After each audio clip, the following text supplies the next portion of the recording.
street, alleviating the pain. Keep your head up, keep your head up. Watch it pulling through, what a beautiful thing. Tired of playing ace puppet, now you're pulling the strings. Our materials and solutions transform construction to make it more sustainable. Saint-Gobain.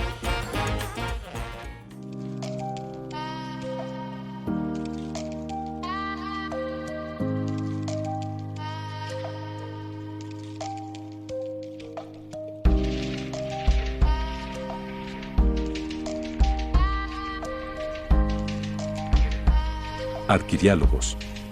Un espacio para compartir, interactuar y repensar arquitectura.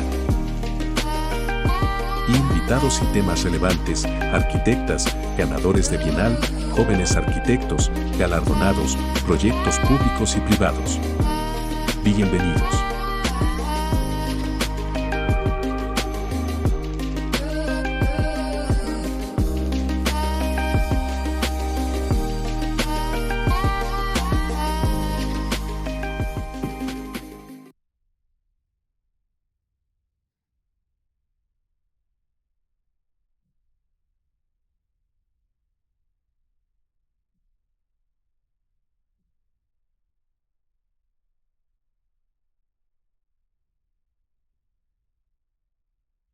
Hola, muy buenas tardes a todos y a todas los que estén conectados en este nuevo arquidiálogo de esta semana. Tenemos como invitado en esta ocasión al arquitecto Miguel Montor. Voy a platicar un poco sobre él, sobre sus proyectos y su semblanza. Él es arquitecto por la Universidad Nacional Autónoma de México. Ha colaborado con diferentes oficinas de manera constante. Dentro del ejercicio profesional destacan las siguientes participaciones. Jefatura de taller en Taller de Arquitectura Fabric del 2007 al 2008, gerencia de proyectos en Taller de Arquitectura Mauricio Rocha del 2008 al 2009, desarrollo de algunas salas para el Museo Memoria y Tolerancia del 2009 al 2010, jefatura de taller en Ambrosi Arquitectos del 2010 al 2011. Tras haber colaborado con estas oficinas, decide establecer su propio taller de arquitectura desde febrero del 2011. Y durante estos primeros años, los edificios educativos han sido un tema constante de desarrollo para su oficina. Algunos ejemplos de ellos son la renovación de los conjuntos educativos para el Colegio Nuevo Continente, Campus Querétaro y Celaya, desarrollo y consolidación del plantel Interlomas para el Colegio Walden II, el Colegio Burton Hills en Angelópolis, Puebla, y un centro de apoyo educativo Trooper en Jilotepec. En los últimos años, su práctica en la arquitectura ha ampliado su gama de tipologías, partiendo siempre de la misma base de diseño que les han sumado proyectos de vivienda para renta y ha impartido workshops y principalmente enfocados en la expresión y el desarrollo semántico del arquitecto. Les damos la bienvenida al arquitecto Montor, que nos acompaña en esta ocasión. Si tienen algunas preguntas, algunos comentarios, los iremos platicando, dialogando a través de Facebook Live. Adelante, Miguel. ¿Qué tal? Buenas tardes. Gracias por la invitación, antes que nada, y a Alejandro y al colegio. Decidimos mandar esta presentación que se llama Reflexiones a través de la praxis, un poco entendiendo que al final la arquitectura se vuelve un seguimiento de ejercitar una profesión o un oficio, como nosotros lo vemos, y con base en eso, de alguna manera ir madurando el lenguaje o de alguna manera ir madurando nosotros como personas y en nuestro entendimiento y poder reflexionar más acerca de lo que debemos de dar como respuestas en nuestra silla de arquitectos. Una vez dicho esto, les voy a compartir pantalla y les voy a ir un poco participando de por qué la estructuración de la presentación es así. Hablo un poquito de dónde vengo, quién soy, hacia dónde he ido caminando y un poco dónde estamos parados como oficina, ¿no? Me dicen si se ve bien. Ahí estamos bien. Sí, correcto, se ve bien. Perfecto. Bueno, nuestro taller de arquitectura, como les comentaba, corre sus inicios hace 12 años. Sin embargo, obviamente nuestra formación o mi formación como arquitecto empezó, ya tengo 22 años trabajando y empecé a trabajar en la Facultad de Arquitectura, o sea, literalmente mientras estudiaba trabajaba. pero creo que la formación de cualquiera de los arquitectos y de cualquiera de nosotros empieza desde toda la vida, ¿no? Empieza desde niños y empieza desde lo que vemos y vivimos. De ahí que haya decidido, haya decidido un poco arrancar de esta manera la presentación. La formación como arquitecto, como les mencionaba, en mi caso, la veo muy clara desde temprana edad. Yo soy nacido en la Ciudad de México, chilango de toda la vida. Esto me lleva a dos cosas nada más como reflexión. No me ha tocado participar en muchas obras dentro del polígono de la Ciudad de México, bueno, entendido el Distrito Federal cuando yo nací. Sin embargo, toda mi praxis ha sido casi de esta línea que delimita el Distrito Federal hacia afuera.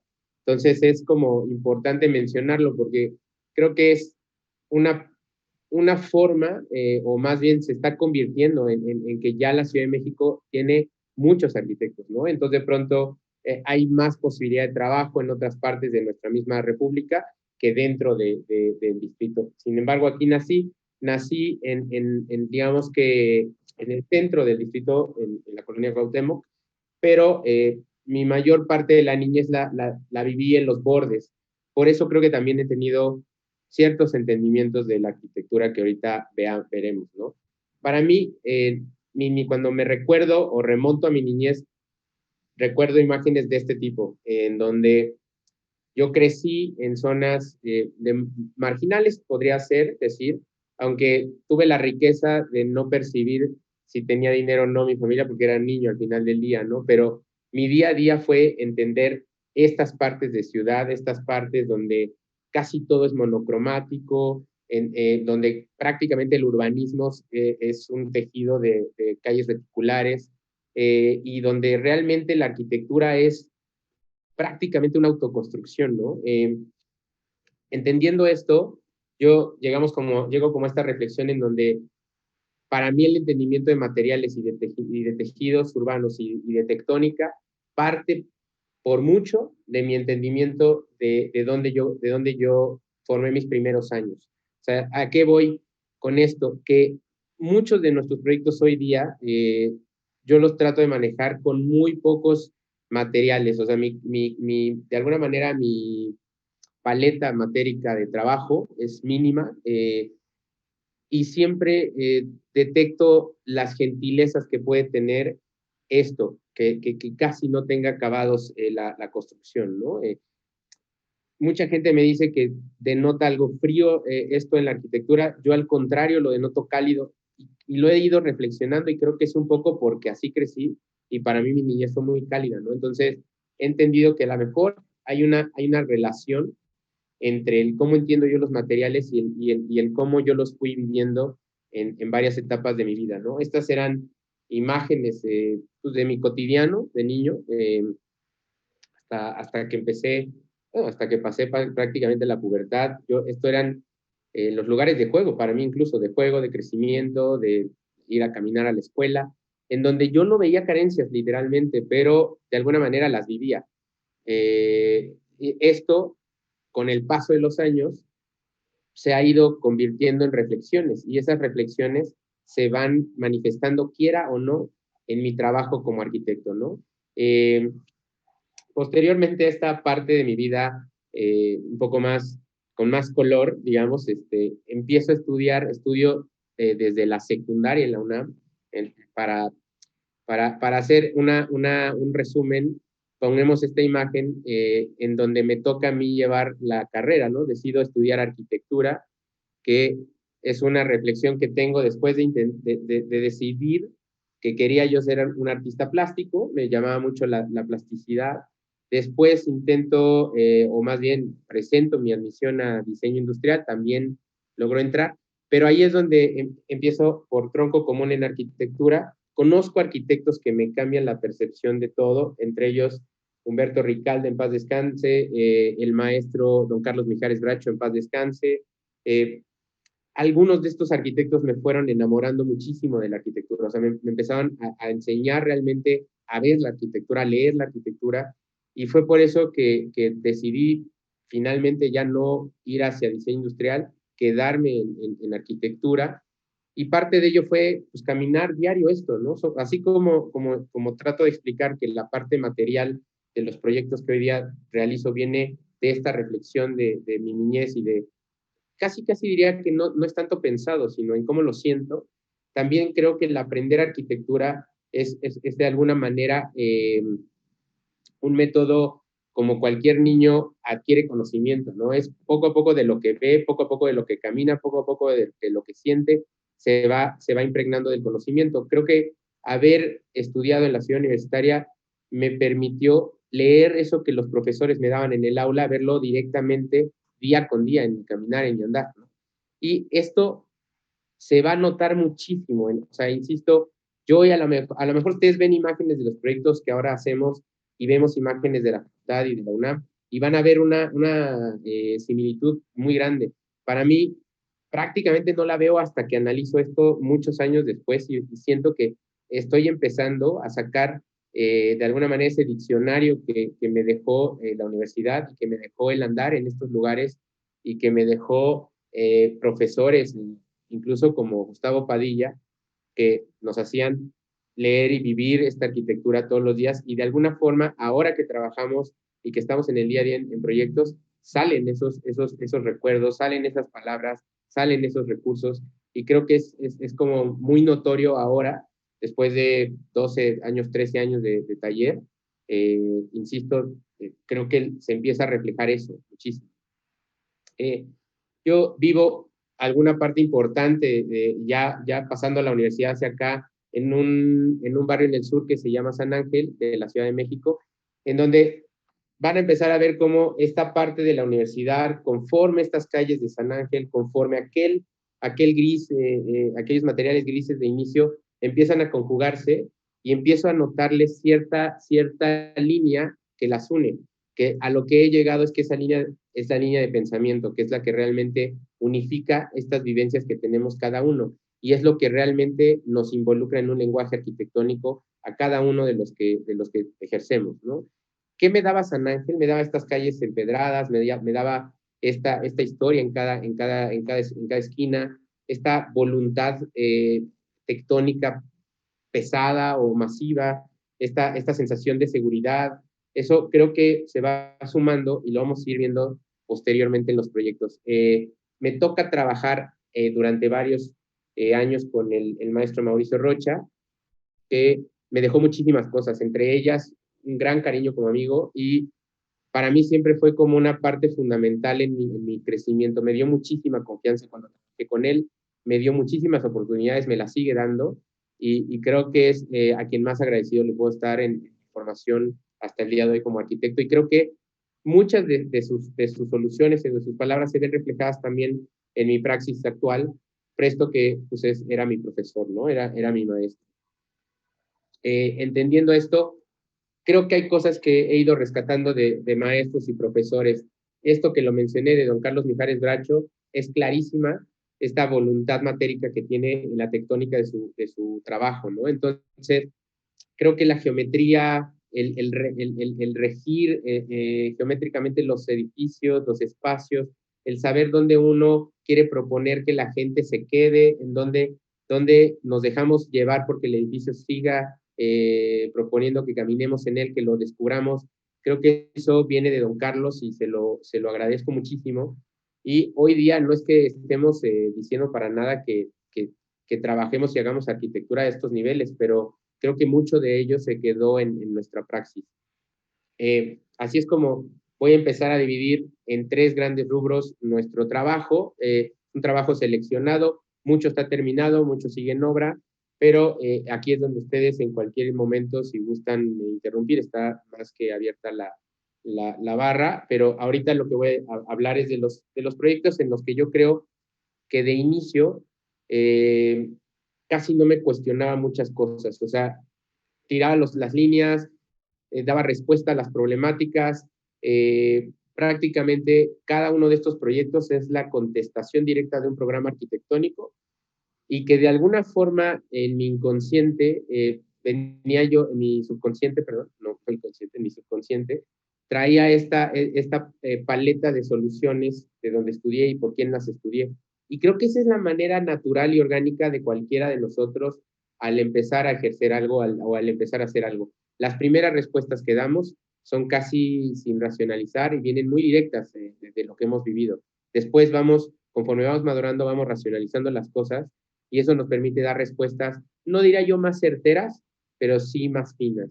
En este caso, voy a empezar con unos proyectos que fueron hace ya 12 años el inicio de mi taller de arquitectura y con base en ellos se ha ido estableciendo yo casi diría patrón de soluciones, en donde encontramos posibilidades y por medio de esas posibilidades aplicamos dependiendo el lugar, dependiendo el cliente, dependiendo incluso de nosotros mismos en donde estemos en ese momento, cómo se han ido dando estas soluciones, ¿no? Empiezo por que es una escuela, bueno, el inicio de la oficina es muy básico, creo, o sea, yo no era un arquitecto que trajera en mi cabeza arrancar mi taller de arquitectura, ni mucho menos, me gusta trabajar la arquitectura, incluso para otros arquitectos. Empecé trabajando para don Jorge Ambrosi, ¿no?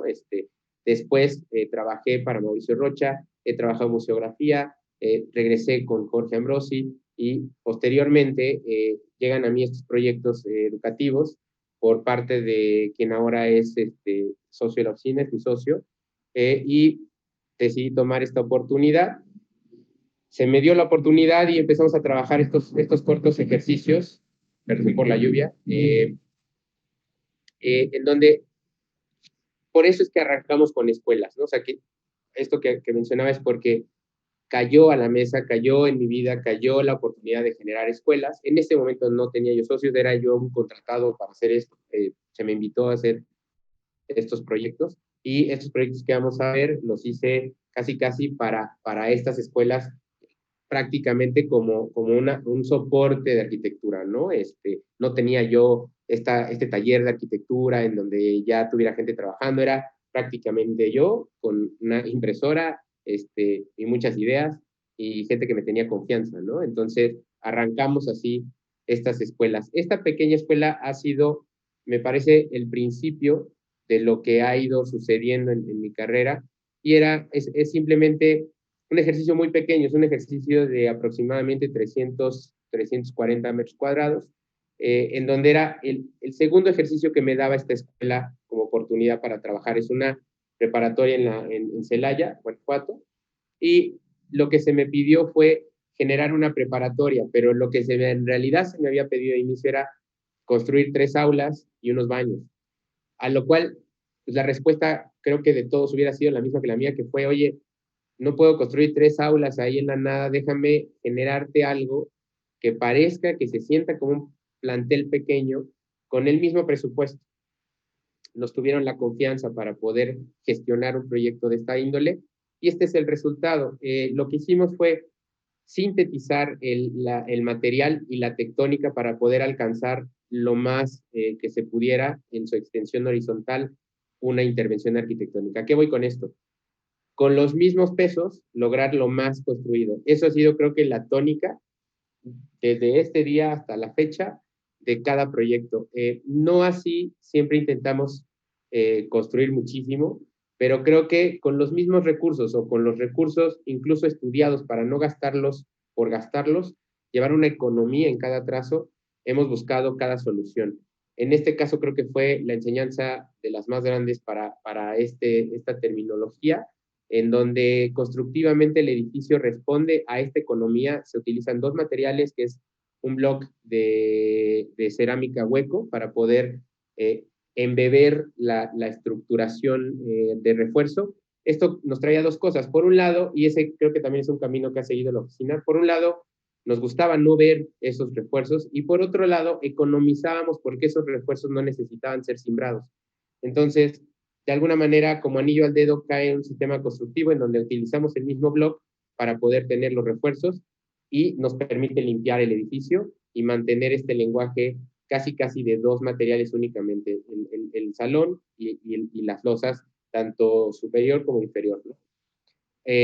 Ahora, el porqué de la idea de este lugar era que tuvieras lo más importante en una escuela, y lo hemos ido descubriendo con el paso de hacer escuelas, es ese espacio que se genera afuera del aula, no el aula per se, porque el aula al final del día es un lugar donde se dan clases, se tiene que confinar y tiene ciertos parámetros, pero donde realmente se lleva una vida académica es en ese exterior, en ese fuera de aula, en ese interaulas, en donde realmente hay un intercambio académico, ¿no? Entonces, buscamos que hubiera jardines, hablo en plural siempre, pensando en que hablo por mi oficina, aunque, insisto, en estos primeros ejercicios prácticamente iba solo, ¿no? Estas soluciones de buscar estos espacios entre aulas era lo que seguía manteniendo esta ilusión y además ir extendiendo la huella de la misma escuela y al mismo tiempo para poder tener un sistema mucho más económico, mucho más práctico, era reticularlo y unirlo, ¿no? Por eso es que las losas van unidas por estas traves. Esto es no solamente porque nos gustara que pasara eso, sino porque de alguna manera rigidizan mejor el objeto y sintetizan mejor la estructura, lo cual lo vuelve más económico, ¿no? Es una escuela, insisto, que está gestionada en simplemente 2 materiales que vemos aquí, y la otra fue tipificar mis vanos, ¿no? Que nos ayudaba también a la hora de construir, que pudiéramos modular todo y fuera mucho, muy práctico, mucho, muy económico, mucho más ágil, ¿no? Logrando, creo que lo que más se logra en esto es justo estos espacios que suceden entre los contenidos, ¿no?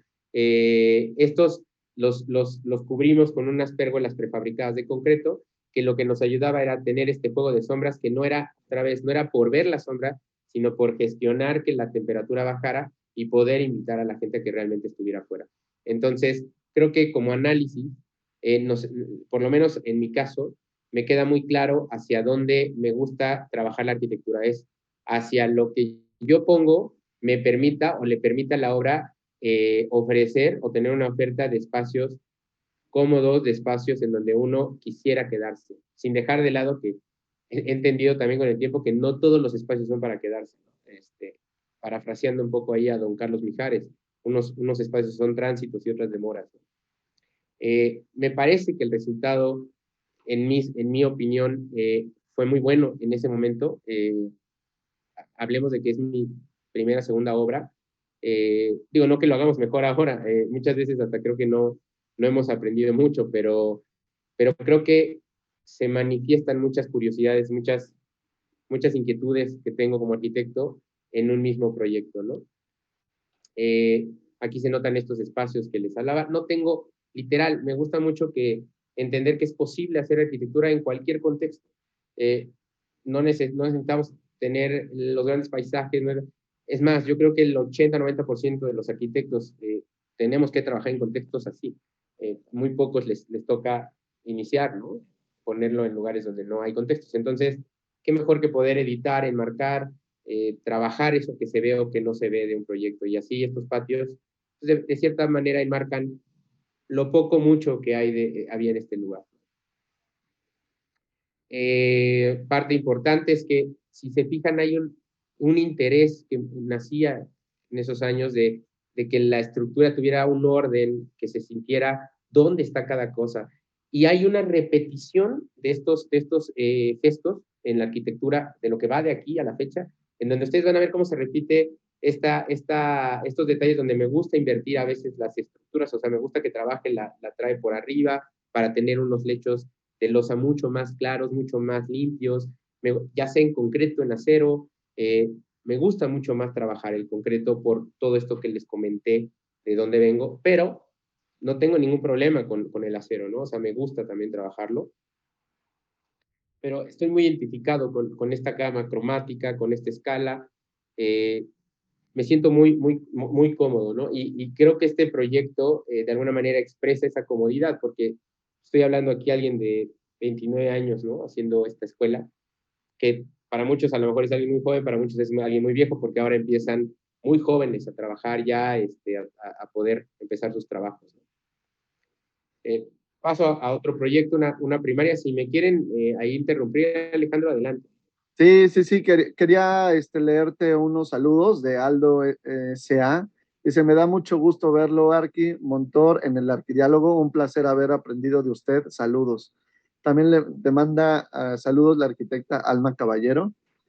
Y te quería preguntar sobre la última imagen que mostrabas y también sobre lo que comentabas, ¿no? O sea, cómo el mismo edificio y también el mismo jardín que estás generando, o sea, justo ya lo mencionabas, ¿no? No hay un paisaje, no hay montañas, no hay bosque, no hay a dónde ver, pero tú con la misma arquitectura estás creando tu propio paisaje, tus propias vistas interiores, ¿no? Sí, digo, correcto como lo estás leyendo. Incluso no sé si sea la foto buena, pero me voy a regresar para ver nada más una foto que habla de lo que me estás diciendo. Sí, Este era el paisaje que tenía la zona, ¿no? Una planta CFE, ¿no? Hay un tren que no se ve, que hubiera sido una joya que se viera, pero ¿por qué no generar un paisaje con lo que hay, ¿no? Es decir, como que siempre estamos peleados, o bueno, veo a mucha gente que se pelea mucho con que el vecino es horrible y el otro y lo quiere tapar, y como que creo que al revés de eso, lo que me gustaba de este proyecto es que lo recibía, o sea, era como, venga, si ahí está, lo exhibo y lo pongo. Y esta perspectiva, que es como muy horizontal, siempre contamos con que estuvieran estas piezas detrás que de alguna manera lo conformaban, ¿no? Se lo traen. Y aparte que la fotografía aquí de Onis es espectacular porque él se la trae todavía más, ¿no? claro. Ujú. Eh, bueno, si quieres, continúo con la siguiente Sí, adelante, adelante. escuela. Mismo cliente, poco misma rutina, íbamos creciendo en estos ejercicios escolares, nos toca hacer una primaria, y después de digamos, experiencias de modular, de entender la construcción, seguía yo dando respuestas solamente a estos programas, ¿no? Querían algo rápido, querían algo que funcionara, querían algo que transmitiera una imagen de que esta escuela iba creciendo y que iba a quedarse. Entonces, yo contestaba, o sea, no tenía tanto esta reflexión, eh, casi le llamaría esta retórica arquitectónica, pero de alguna manera me funcionaba porque daba soluciones muy pragmáticas, embarradas de cierta forma de esta educación que de alguna manera, como diría Mauricio Rocha, me tocó mamá, en el mejor de las expresiones. Aquí vemos una escuela en donde yo siento que ya empiezo a tener una madurez en cuanto al manejo estructural de un sistema y empiezo a jugar con él. O sea, creo que eso es parte importantísima de un arquitecto.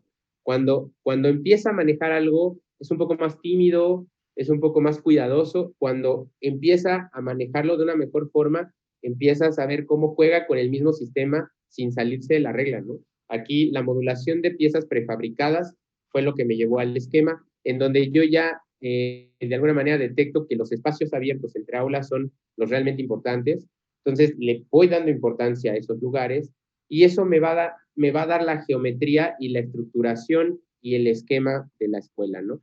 Es decir, estos patios con estas aulas que las separan los jardines, una planta baja que le pertenece al alumnado, como libertad en el lugar, y todo fríamente modulado, ¿no? Para poder construir rápido, porque parte de los retos en estas escuelas era construir rápido. Hoy día creo que en todos lados hay ese reto, pero aquí era como muy importante, ¿no? Eh, esta escuela lleva un esquema que hoy vamos a ver a lo mejor más adelante en una presentación de otro cliente en donde ya tiene este mismo esquema mucho más maduro, pero aquí se ve cómo eran estos módulos que van separándose y van generando estos vacíos. Me permite orientar mejor los salones porque el norte-sur eran estos dos lados y el poniente y el oriente eran los que se ciegan para que de alguna manera no tengamos en las aulas ese sol que no es deseable. Y en este caso, estos módulos se van a repetir hacia aquel lado, ¿no? En este caso, el cliente decidió malgastar su dinero y de alguna forma nos hicieron caer en una segunda etapa mucho más compacta, hubiera sido mucho más extenso el programa, pero aquí otra vez es algo que me dejó aprender de la situación y que no siempre se van a dar las cosas como uno quiere, sin embargo hay que dar solución y respuesta y hasta hoy nos ha funcionado en un 90% más porque ahora ¿por qué no decirlo? Como taller hemos tenido muchísimos errores y esos errores hemos estado abiertos a trabajar en ello, a dar solución a ellos y quitarme yo este tapujo de la cabeza de que el arquitecto tiene que tener controlado todo, ¿no? Al contrario, les voy a decir la verdad, hoy día menos que nunca creo que tengo el control de las cosas, pero sí tengo el control de mi pensamiento y creo que lo tengo más claro que hace 11 o 12 años, pero creo que en estos errores se encuentran muchas formas de aprendizaje. Eh, Aquí vemos cómo se trabaja la estructura, cómo trabajamos este prefabricado. La idea era que se sintiera un edificio que tuviera esta presencia que el concreto nos permite, que se sintiera que es valioso, que está ahí, que los papás pueden dejar con toda confianza a sus hijos, porque venían de una escuela, como muchas escuelas en México, de tablarrocas, de cómo fueron creciendo, y eso les iba quitando matrícula, y cuando empiezan a llegar estos edificios, de alguna manera detienen que se vaya la gente, y al contrario, empiezan a tener un poquito más de auge, ¿no? Un poquito, no sé ahora los números que tengan, pero les empezó a funcionar. Aquí vemos claramente la cabeza de un chamaco de 21 años, de 29 años, 30 años, en donde para mí era estrictamente, no podía moverse nada de donde estaba, ¿no? O sea, era perfectamente modulado, perfectamente establecido, las juntas donde deben de ir. Hoy día creo que hay cosas más importantes, o sea, si nos queda bien, si no, no pasa mucho, siempre y cuando el espacio es el que manda, ¿no? Sin embargo, creo que sí hay un discurso estructural, hay un discurso formal, hay un discurso tectónico que me gusta respetar, ¿no? O sea, me gusta también entenderme como una persona estructurada, independientemente del desastre que soy como persona, pero creo que el mantener el orden dentro de mi trabajo me da respiros, ¿no? Entonces, la losa es donde debe de ir, la trave es donde debe de ir, el domo es donde debe de ir, o sea, y de alguna manera eso me da tranquilidad y siento que se la puede transmitir a la gente que vive estas escuelas, ¿no? El resultado es este, creo que es una escuela muy digna, es una escuela trabajada con presupuestos muy bajos, que también creo que ayuda, nada que ver, no digo costos, porque para cuando se hizo, si les digo cuánto costó hoy día, no nos alcanzaría nada más para las puertas, pero porque ha cambiado muchísimo la economía del país, ¿no? Pero fue hecha con muy bajos recursos. Pasamos a otros proyectos que yo los leo. Estos que les acabo de enseñar hay como una mera respuesta a una pregunta, como les venía yo diciendo. Es un programa, es una respuesta, no doy tantas vueltas en mi cabeza de por qué lo estoy haciendo, simplemente me estoy dejando llevar para contestar de la mejor manera, en el mejor tiempo, con el mejor presupuesto, ¿no? Ahora vienen estos proyectos en donde siento que tuve un poco más de tiempo para pensarlos, un poco, y de alguna manera rescato un análisis mayor en cuanto a la sensibilidad de hacia quién va y cómo va a ser hecho. Este caso es una pequeña casa que está en Juriquilla, Juriquilla entendido como una zona de Querétaro, diría yo, estándar, es una de estas zonas que se ha construido en su mayoría en blancos, en donde hay casa, todas las casas tienen estos techos de paloma, estas tejas, no porque esté ninguneando ni minorizando esta arquitectura, pero creo que es difícil proponer cierto tipo de arquitectura en estas zonas, ¿no? Sin embargo, aquí es donde vivía mi cliente. Este cliente llega, es un amigo de mi socio, y nos pide una casa para renta, en donde compró una casa que estaba casi cayéndose y nos decía que quería hacerle algunas adecuaciones para rentar.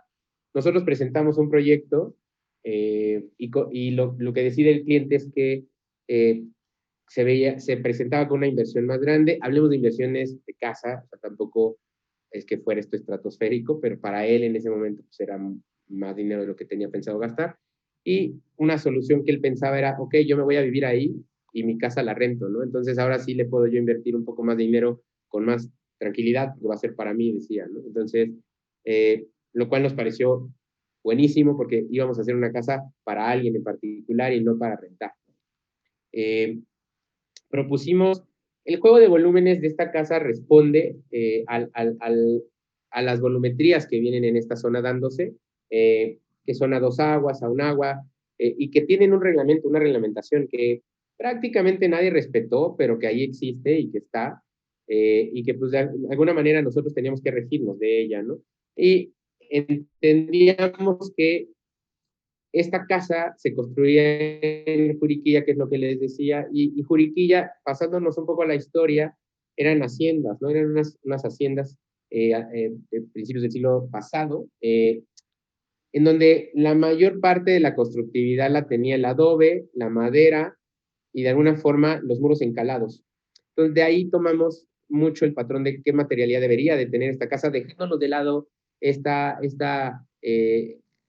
reglas que te pone el coto, que supongo que alguien en ese condominio también lo trajo, esas reglas hacia la fecha, pero por la historia, pero de alguna manera mucho menos contextualizada. Entonces ya vemos como deformaciones históricas y manierismos, ¿no? Que son estos techos de paloma, estas techitas que ya ni son tejas de barro, son tejas de plástico. Entonces, de alguna forma queríamos limpiar eso, ¿no? Como tratar de gestionar una casa limpia, que tuviera los gestos geométricos que nos pedía de alguna forma la zona, pero que tuviera este sesgo de arquitectura contemporánea, ¿no? Sin dejar de lado que en la constructividad tuviéramos estos materiales presentes, como la tierra del estuco de la planta baja, como la cal en el muro de las recámaras o de la parte superior de la casa, y la madera presente a manera de lo que las haciendas antiguas aquí hacían, ¿no?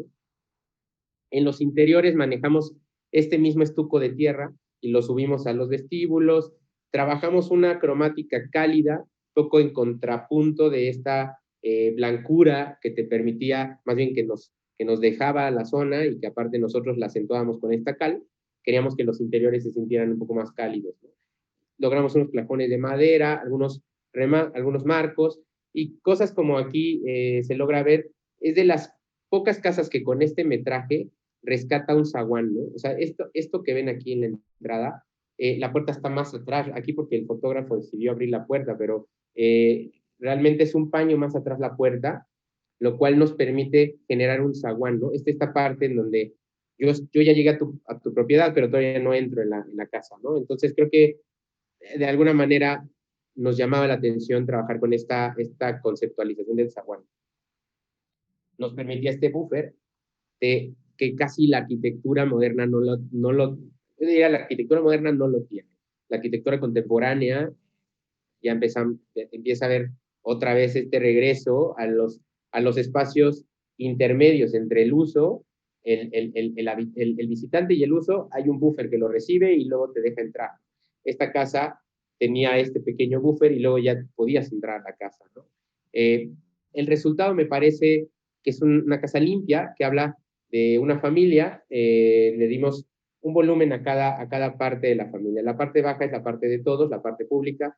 En la parte de arriba, el volumen de la izquierda es una terraza que le sirve prácticamente a la dueña, a la esposa del dueño, la dueña de la casa, en donde le gustaba, ella decía, un espacio donde poder pintar, hacer yoga. Entonces, por la orientación lo logramos ahí. Y el lado derecho es la recámara de la hermana mayor y el volumen de atrás es de las otras hermanas. En la parte baja duermen los papás y es la parte pública, ¿no? Es esta terracita que logramos ahí arriba, en donde pues, de repente hasta con leves coqueteos hacia dónde queremos ver, hacia dónde queremos que la casa vea. Es esta doble altura en donde se genera la cocina, sala, comedor, y a pesar de ser un terreno muy compacto, logramos una casa de 300 metros, que tampoco es grande, pero tampoco es una casa chica, es una casa mediana. Logramos que se sintiera más grande de lo que es, ¿no? Logrando estos como pequeños detalles de vegetación que la rodean y se sintiera que los tiros visuales son mucho más largos, ¿no? Esta es la terracita que les hablaba de arriba, la volumetría de la casa que habla de estas volumetrías insisto, de 2 aguas, 3 aguas, de la zona, y el torreón, que es en una hacienda sí existe como torreón, aquí lo hicimos como donde están los tinacos, la instalación. Paso a otro proyecto que habla de la misma forma, un poco, este es un poco antes. No sé, Alejandro, si quieres que me frene o me sigo. No, si quieres, hacemos una pausa en el siguiente, ya terminando esto. Este es un edificio que hicimos en León, Guanajuato. Aquí, otra vez, estas ya son un poco reflexiones, un poco después de aquellos estándares en donde trabajábamos casi de manera directa la respuesta. Estos ya tienen una conformación un poquito más detenida. Para empezar, es un proyecto que hacemos en colaboración con un arquitecto en León. Aquí la colaboración fue, ellos construyeron, nosotros diseñamos. Creo que funcionó bien. Nosotros estamos abiertos siempre a tener una colaboración en cualquier índole, pero en este caso funcionó muy bien este esquema de unos diseñan, otros construyen y todos aprendemos, ¿no? Este cuate que me invita es el dueño, bueno, su papá es el dueño de este proyecto, y él es un arquitecto, era un arquitecto que recién egresado, estaba tratando de egresar, y nos invitaba a participar en su proyecto, ¿no? Aquí tomamos varias decisiones que creo que tienen que ver con las reflexiones. Una muy importante fue, la idea era tener 4 departamentos por nivel, eran 4 niveles, eran 16 departamentos, ¿no? Nosotros lo que llegábamos era decir, ¿por qué no tener independencia total entre departamentos? Como que estábamos acostumbrados a ver estas viviendas en donde depa con depa están unidos, los divide un solo muro de 15 centímetros y como que se nos hacía un poco, pues poco íntimo, por así decirlo. O sea, escucha siempre al vecino. Entonces esas cosas nos fueron empujando a tomar ciertas decisiones. La primera fue exentar las unidades, o sea, dejar que estuvieran separadas. A la hora de hacer esto, lo que decidimos fue que los accesos y las circulaciones fueran precisamente por esa apertura que íbamos a gestionar para generar un buffer acústico entre cada uno de las unidades, ¿no? Los materiales los vamos a ir viendo. Se decidió que los muros colindantes o la periferia estuviera hecha de bloque estriado negro concreto, que es este que ven aquí, y los departamentos están hechos de bloque hueco de concreto Nova Ceramic, perdón por la marca, en naranja, sabiendo que le íbamos a poner un acabado, ¿no? El interior, insisto, otra vez es un lugar que tiene un presupuesto bajo, no diría muy, muy bajo, pero no era un gran presupuesto, entonces decidimos tener ciertas batallas, ¿no? En los interiores aplanamos por completo para no tener el bloque manifiesto adentro y tener un espacio un poco más soft por dentro. El trabajar con materiales huecos en la constructividad nos ha ido dejando entender varias cosas. Tenemos una reverberancia alta, o sea, un eco, que genera el tener materiales huecos, y eso muchas veces genera es poco abrigador en los espacios. Entonces, hemos estado trabajando en cómo contrarrestar este eco que se da, independientemente que lleguen los muebles, llegue la gente, llegue todo, se sigue manteniendo un poco esta reverberancia alta.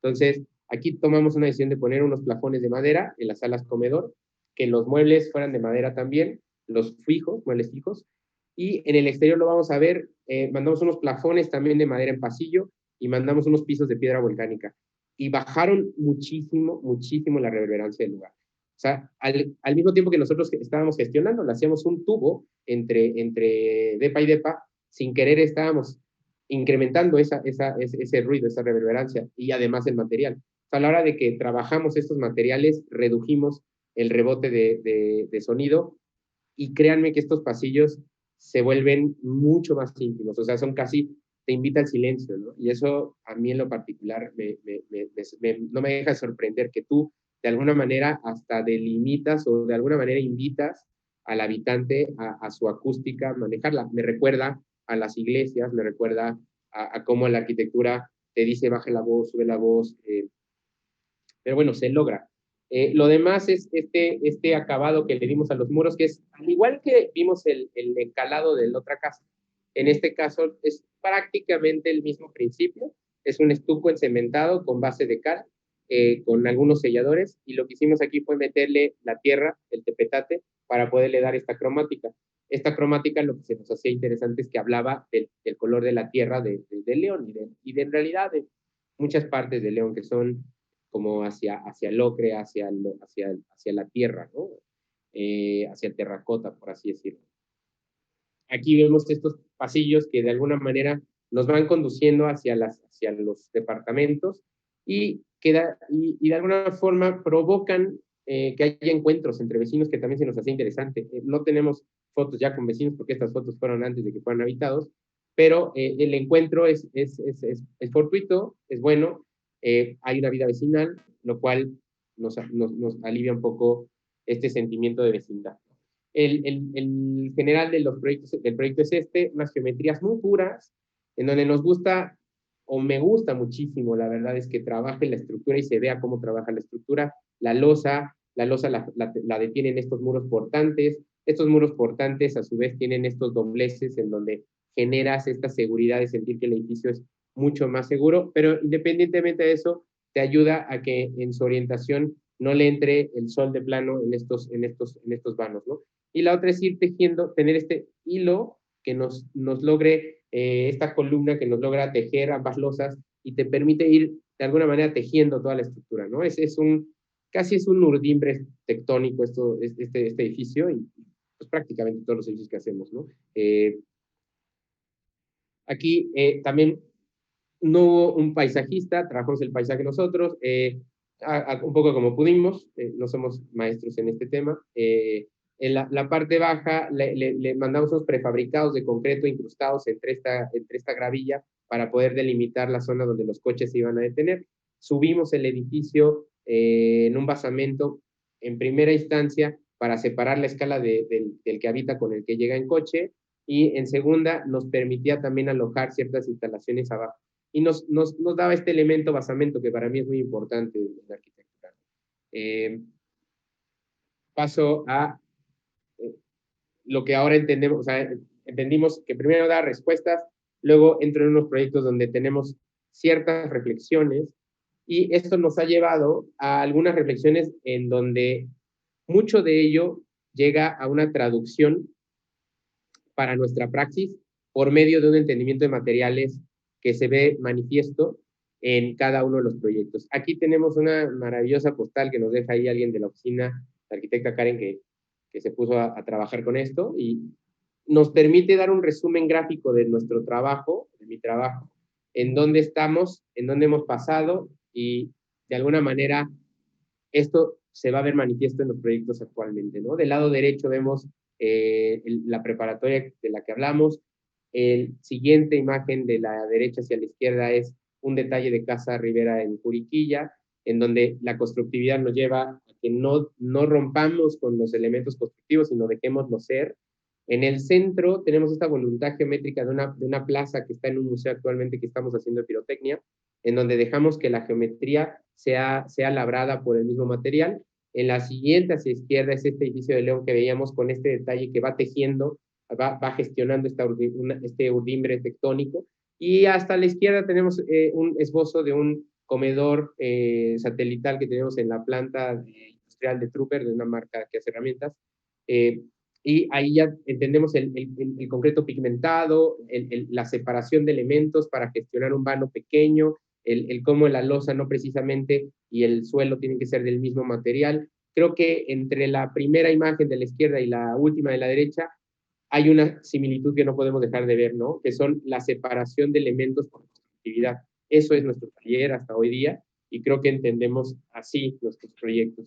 Esto traducido, vamos a mandarlo a la traducción y praxis. Ahí, Alejandro, no sé si quieres interrumpir o me sigo. Sí, justo, si puedes regresar tantito a tu diapositiva anterior. Me gustaría que platicaras un poquito más justo de la materialidad, o sea, independientemente del elemento constructivo que se ve y se entiende, sino también de la textura, justo como el proyecto de Juriquilla o como el del edificio, el multifamiliar, en el que se le pone aparte un acabado digamos, al ladrillo, que le da como una textura terrosa. O sea, esto que hablaba sobre el estuco, sobre un encementado con cal, o sea, este estudio como de materiales, ¿cómo ha sido este proceso? ¿Cómo lo empezaron a implementar?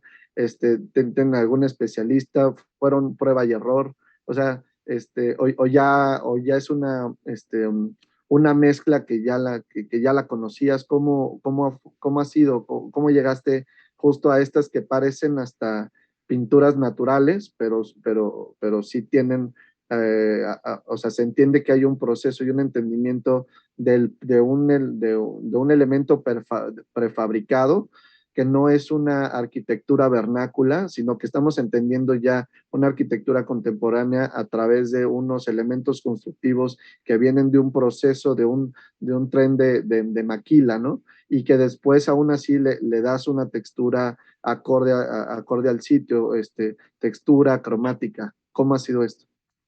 Sí, acabas de tocar ahí puntos sensibles. Creo que la respuesta más tácita es, ha sido una serie de experimentaciones en donde para mí hay varios puntos que me gusta trabajar. Por un lado, me gusta la historia, o sea, me gusta entender que lo que estamos haciendo no es nuevo, precisamente por una frase que es increíble que decía el señor don Carlos Mijares Bracho, que decía que si tú crees como arquitecto que descubres algo nuevo, estás mal, porque seguramente antes de ti alguien ya lo hizo, y por supuesto, y desde luego que mejor que tú. Creo que partiendo de ahí, me gusta mucho estar en la... Yo te diría, no es tanto investigación, porque investigación yo lo veo como del presente hacia el futuro un poco, pero sí en el entender la historia, o sea, en decir qué es lo que sí sabemos construir, qué es lo que nosotros en el momento, en el lugar, hay la posibilidad de construir, y eso le sumo un poco el entendimiento de lo que requiere el material. Me gusta lo que acabas de decir, que hubo una descripción muy interesante que hacían de nuestro trabajo no hace mucho en Argentina, que se me hizo particularmente una belleza, que era que dotábamos la arquitectura, que esta arquitectura que estamos haciendo tan dura, tan tectónica, tan estricta, la dotamos de suavidad cuando le regalamos un pedacito de historia.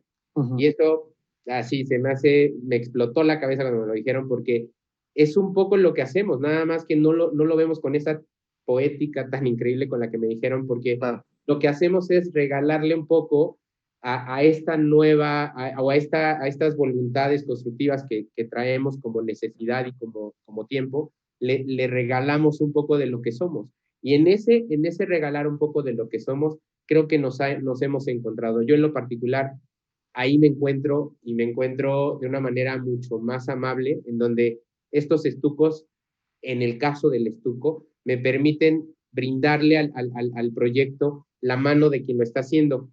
Atrás de ese estuco, cosa importante que tú describes como textura, es una mampostería en la mayor de los casos. O sea, yo he tratado de llevar en cada proyecto la mampostería al máximo, ¿no? O sea, llevémosla desde el tabique o la piedra, que es colocar pieza por pieza, o llevémosla al prefabricado, en donde colocas la placa y luego colocas el dolmen. O sea, este juego de mamposteo es algo que para mí es particularmente apasionante, porque habla de la constructividad humana y habla de cómo esto se construye poniendo una cosa sobre de otra. Y en el sentido vertical y en el sentido horizontal. En el sentido horizontal, hablemos de esto, de cómo podemos tallar, bruñir o exaltar ciertas cosas con un material. Hoy día estamos haciendo ahorita vamos a ver una foto de un kiosco, que lo dotamos a pesar de hay una diferenciación de materiales entre el acero, el concreto y otros así, los ponemos en la misma pintura, que es esta segunda capa, que no me doy la verdad la libertad de usarla tan seguido, y salvo cuando me recuerdas que lo hago de una manera natural. O sea, a mí me gusta entender que sí le doy cal, que sí le doy tierra, que sí, pero cuando me dices le voy a poner una pintura con una brocha, me cuesta mucho trabajo, pero hay veces en las que creo que ese es, otra vez, un legado que tengo que trabajar y que es necesario. Y creo que es constructividad otra vez, nada más que es una constructividad por membrana. Y le da otras cosas. Hoy día que vemos ese kiosco, es una pieza debido a esa membrana. Y creo que eso me deja entender las cosas y me reitera lo que ya viste ahorita tú, que esta casa no sería esa casa si no tuviera esta membrana de cal, ¿no? O ese edificio no sería ese edificio si no tuviera esta membrana de tierra. Sí, clarísimo, clarísimo. Ok. Seguimos. Continuamos. Próximos proyectos, voy a ir diciendo, como aquí se abre una brecha de lo que se está terminando, se terminó, o sea, estos que vimos hace bastante tiempo que pasaron. Esto es más nuevo, muchas son contemporáneas, obra ahorita, pero bueno, dentro de este camino no me he encontrado clientes, desde aquel cliente inicial que llegó gracias en ese momento, insisto, mi socio era, llegó, le dimos trabajo, lo trabajé, después empiezan a llegar otro tipo de clientes, ¿no? Este tipo de clientes ha sido variado, muy vasto, entre vivienda, industria, nos ha llegado hasta religiosos, y creo que eso ha sido parte de que nuestro trabajo tenga la oportunidad diario de podernos poner los retos en la cabeza. Este cliente en particular se llama Trooper, es una mega máquina de hacer herramientas en el mundo, y a nosotros nos cayó en un momento increíble. La oficina nos ha dejado crecer en nuestro entendimiento como arquitectos, nos ha dejado entender la voluntad de la arquitectura a gran escala, y creo que también nos ha dejado, nos ha tenido una confianza inmensa, infinita, y digamos, aquí hay un resumen de lo que estamos haciendo. Este es primeramente un comedor que se nos... Yo entro a esta marca primero porque me piden hacer un centro de apoyo educativo, que ellos le llaman CAED, para la comunidad, que es un lugar en donde literalmente soportan a las escuelas para, de una manera gratuita, enderezar, digamos, a los niños que tienen algún tema, algún déficit de educación, y los vuelven a regularizar y los reinsertan en sus contextos. Sí, lo que se han dado cuenta con este programa es que los niños que tienen esta desatención comúnmente han resultado ser los que mayor capacidad tienen. Entonces, ahora les han implementado programas de becas en donde estos niños no solamente los regresan a sus escuelas, sino los becan y les dejan dar becas hacia preparatoria, universidad, y les piden una sola cosa, que cuando terminen sus estudios regresen a la planta a implementar un programa de mejoramiento, el que sea, y de ahí ya siguen adelante. Y se me hace maravilloso el programa. Se implementó por primera vez en el Museo de Memoria y Tolerancia, donde Trooper fue uno de los mayores donadores, y actualmente en su comodidad en Jilotepec lo implementan, ¿no? Así es como entro ahí, porque buscan un arquitecto que haya hecho escuelas, me toca que me agarren, me dicen, oye, aquí está, hay que concurso, gano ese proyecto, y de ahí decidieron parar ese proyecto, que hasta la fecha ahora ya se está terminando, pero ahí es donde se hace un rompecabezas de mi vida, porque deciden no hacer ese proyecto, pero me empiezan a dar todos sus proyectos, o sea, toda su arquitectura, y hoy por hoy, con mucho orgullo puedo decir que soy el arquitecto de cabecera de la marca, y para bien o para mal, o sea, ya sea a ellos que les tocó un mal arquitecto, un buen arquitecto, o lo que sea, pero hemos mantenido una relación muy estrecha entre la marca y nosotros, y con todas las batallas que esto implica, hemos trabajado estos proyectos que ahora vamos a ver. Aquí vemos el primero que nos toca diseñar y construir.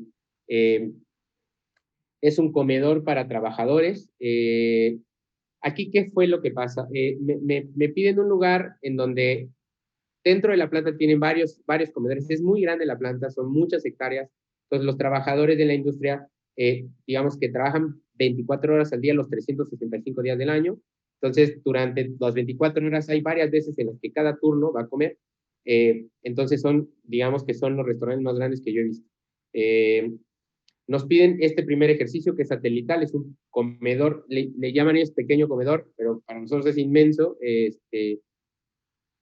sin dejar de lado que tienen una matrícula de cerca de 8,000 trabajadores en la planta. Entonces este es el primero de varios de los comedores, ¿no? Este comedor, aquí es donde empezamos a trabajar la imagen de la marca junto con ellos, en donde entendemos Trooper y vemos todo naranja, ¿no? Entonces queríamos bajar ese naranja a un ocre, en donde nos permitiera otorgar ese color a la arquitectura, ¿no? Entonces trabajamos con un concreto pigmentado en los muros.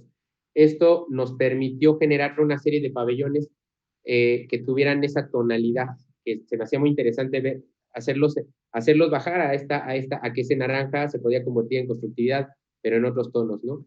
Y por otro lado, no olvidamos que estamos en un contexto totalmente industrial, estamos dentro de un valle industrial, de una ciudad industrial, y entonces lo que hicimos fue gestionar un lenguaje que no fuera propio, por así decirlo, sino que fuera parte de la misma estructura del lugar. Entonces, si en la industria hay acero, trabajemos con acero. Si en esta industria se ven vigas, pues que se vean las vigas, ¿no? Entonces empezamos a diseñar el sistema estructural, que finalmente se convierte como en estas T's invertidas, en donde la estructura interna es la columna, y luego de alguna manera invierto el esquema a la trave hacia arriba, y dejo pendiendo de estas vigas la losa, que a su vez hace como este friso o esta marquesina, que me dota de sombra a las zonas que necesitan la sombra, ¿no? Esto me ayuda a generar ligereza en la arquitectura, me ayuda a entenderlo como un pabellón, y otro gesto que hicimos fue separarlo del piso, ¿no? Es como entendamos que es un pabellón que colocamos, no es parte de la industria, no es parte de la nave, no es sino es un pabellón que se soporta ahí y que llega y aterriza de una manera mucho más ligera. Por eso es que el edificio se siente como si se separara y se exentara un poco de esta base. Estos tratamientos que vemos ahí de piedra es la misma piedra del lugar. Tuvimos que excavar bastante para poder lograr otro programa que nos pidieron, que es un estacionamiento más para la planta, y entonces el proyecto de estacionamiento más estacionamiento no sirve solamente al comedor, por eso es que no lo mencionamos como un proyecto que pertenece. Pero es interesante e importante ver que hay un estacionamiento abajo de esto. Entonces, el reto era que la gente que fuera aquí a comer no sintiera que está arriba de un estacionamiento. Entonces, por eso hicimos todos estos tratamientos, en donde ponemos un jardín arriba, ponemos tierra, piedra, para que se sienta que le pertenece al paisaje y no le pertenece arriba de algo, ¿no?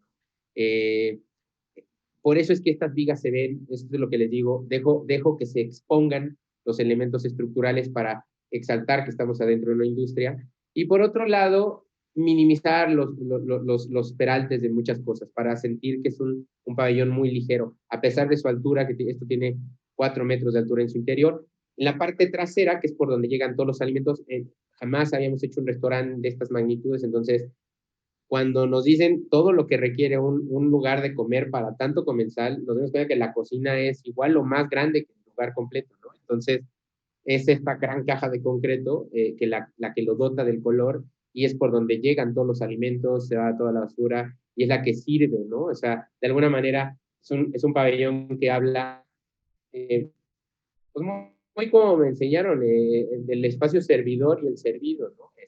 Insisto, es una arquitectura que a pesar de estar pensada, a pesar de ser reflexionada, de alguna manera traemos esta escuela de contestar con las palabras específicamente exactas, para no tener elementos de adorno, ¿no?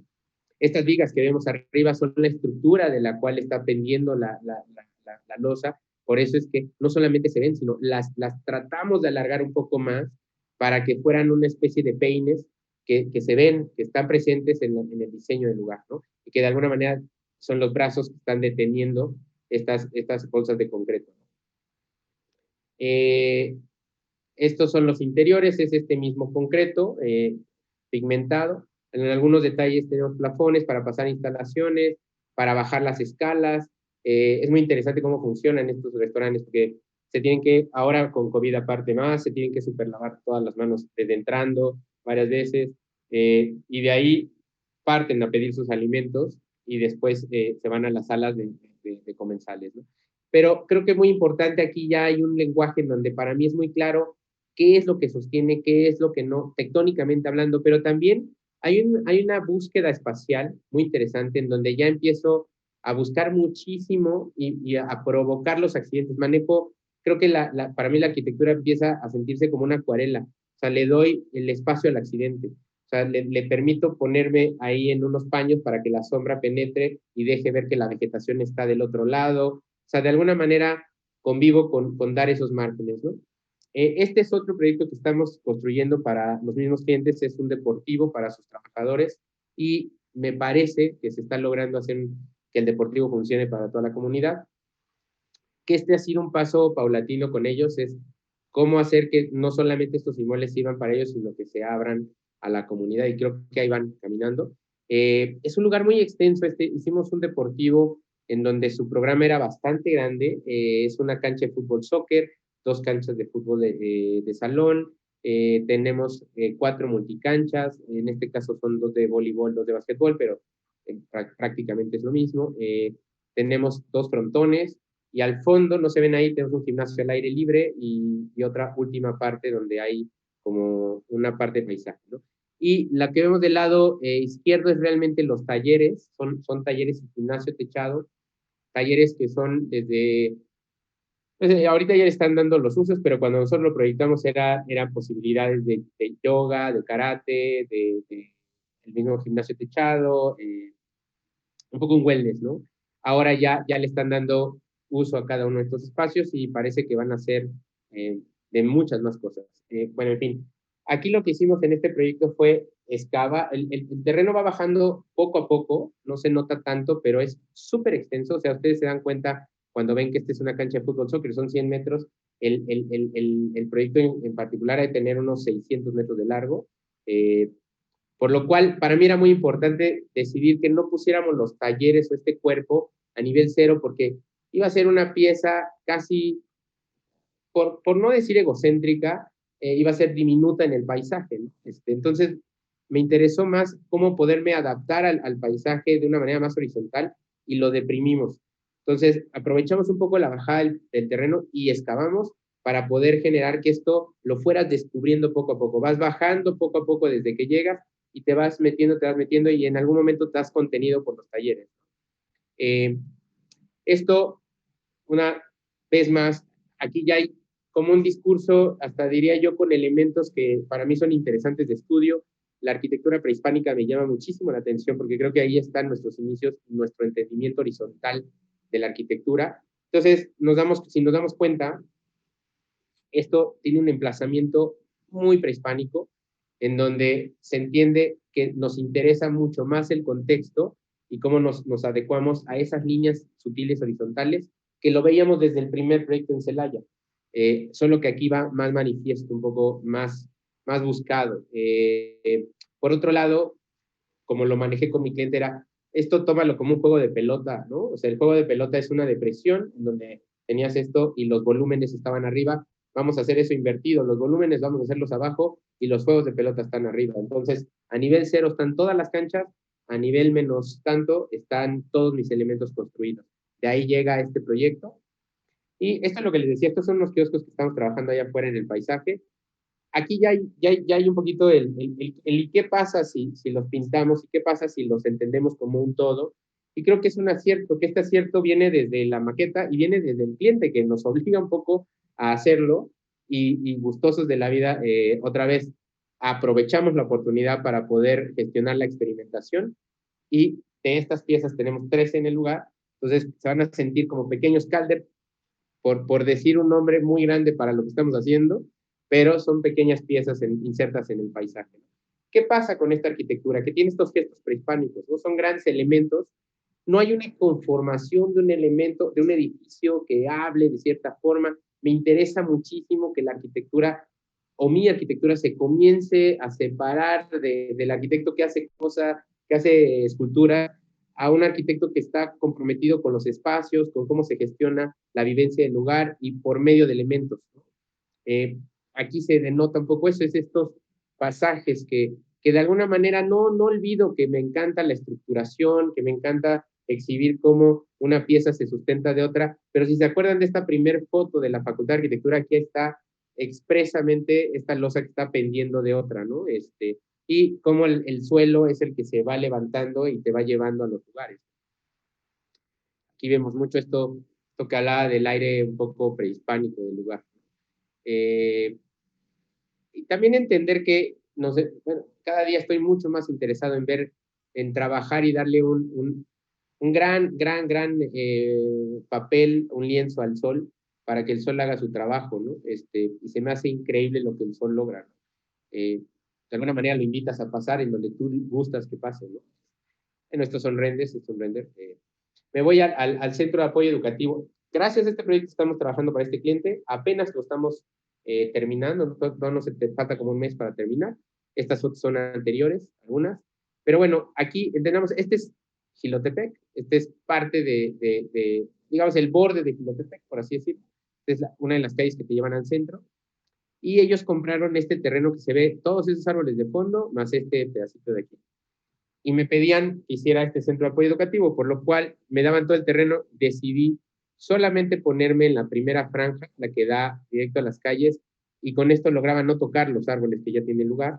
Ellos, a su vez, van a hacer un proyecto aquí atrás deportivo, en donde están tratando de respetar al 100% la vegetación.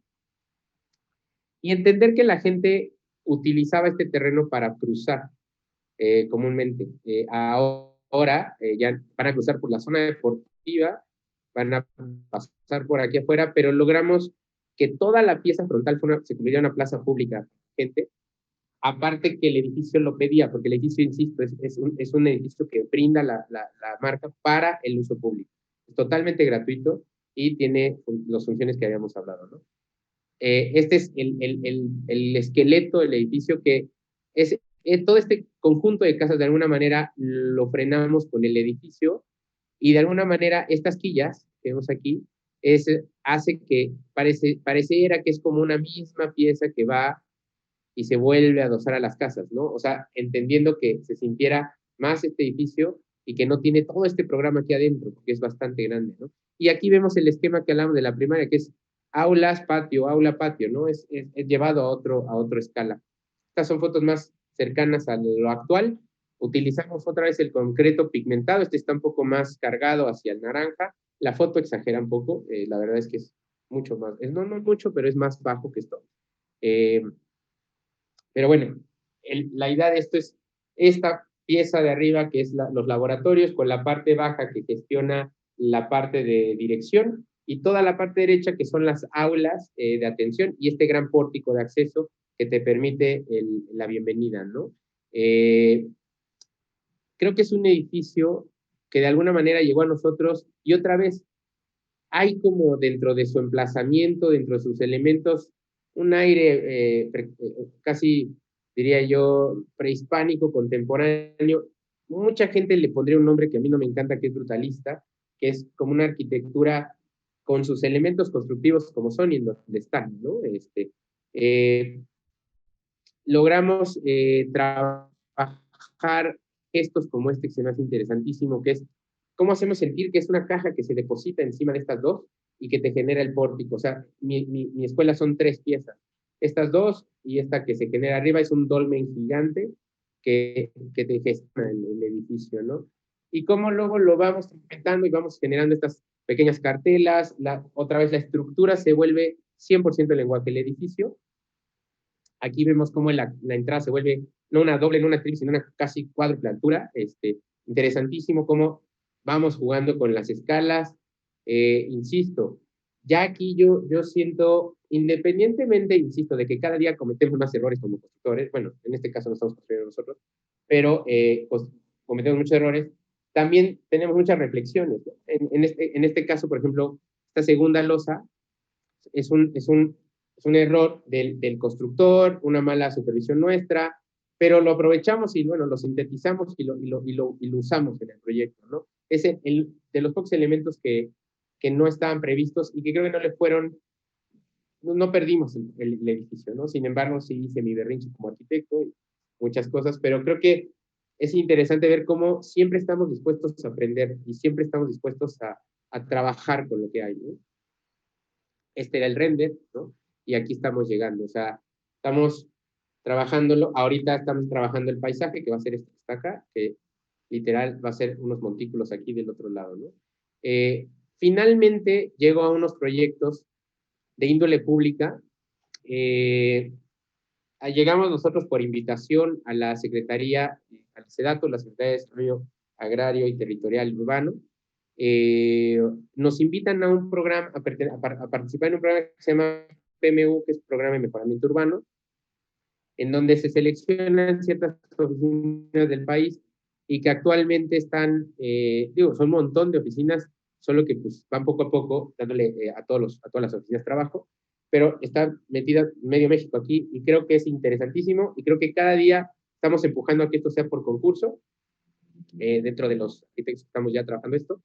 Las obras son por concurso, los proyectos ahorita los están dando por selección de la misma secretaría, entre currículum, entre muchas cosas, hacen una selección, y aquí llegamos a esta entidad que es Tultepec, Estado de México, y nos dan un programa preestablecido de una cartera de proyectos públicos, donde vienen 2 museos, Museo de la Pirotecnia, Museo del Mamut, el rescate del centro, el remozamiento del centro,